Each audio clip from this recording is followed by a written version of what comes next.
So, what is the Cold War? It's going to be a period of time after World War II where America is defending against the spread of communism.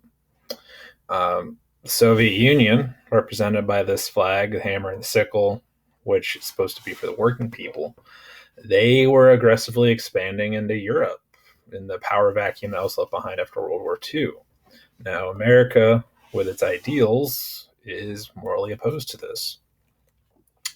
So the Cold War is going to last from the end of World War II up until 1991.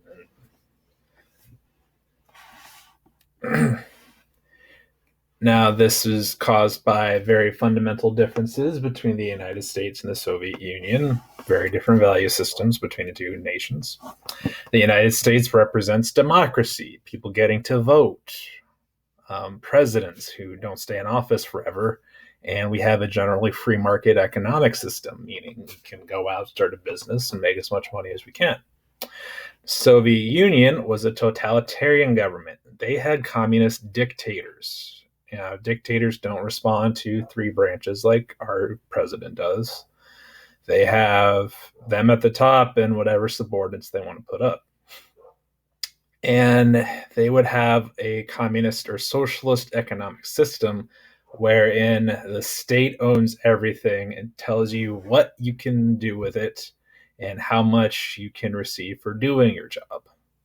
So they tell you what to do, how to do it, when to do it, and oftentimes, if you didn't do what they liked, then you disappeared. America did not want this ideal of communism spreading throughout the world. So after World War II, President Harry Truman has to deal with the growing threat of communism. So he puts forth something that's going to influence American presidents for the next 50 years. And that is the Truman Doctrine. Truman Doctrine is all about containment of communism. So whatever president is going to come after him has to deal with keeping communism from spreading. Everything America is going to do is to keep communism from spreading out. I like to compare it to this. So remember containment by think about a bottle of water, and if you pour it on a table, the water is going to spread all over the place. But if you take a bottle of water, pour it in a bucket, that's contained. All right, that's containment.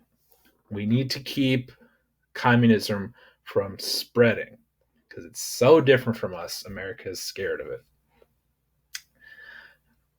Now, the Soviet Union was very thoroughly communist during World War II. Now, America really starts to worry when China officially steps on the scene as a major communist country.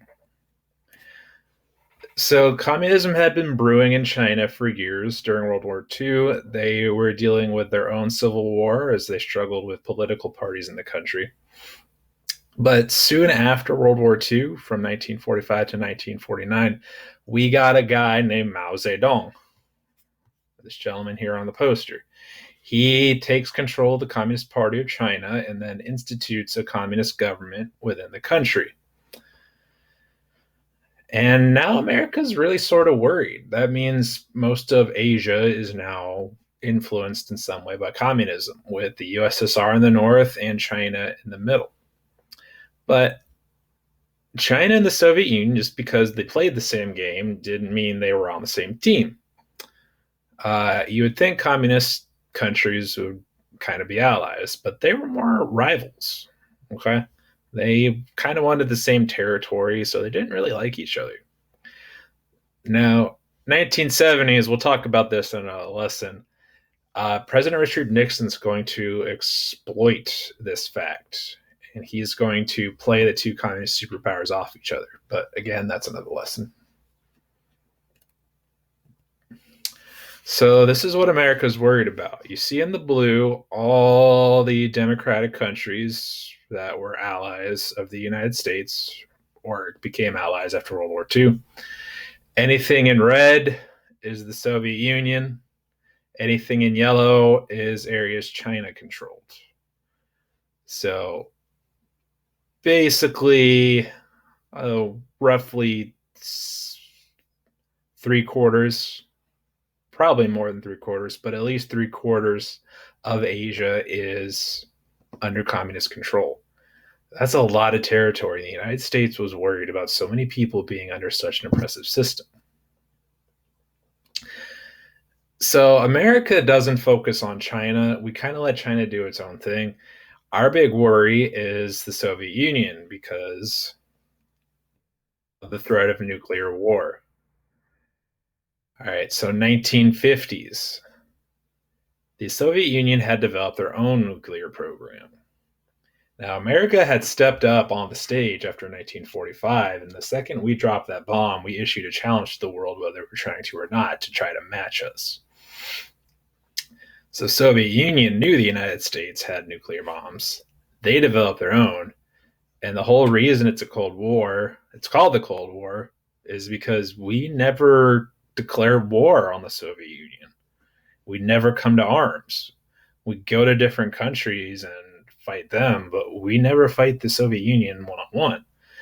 That's because, as President Eisenhower is going to declare, we're going to have a policy of massive retaliation.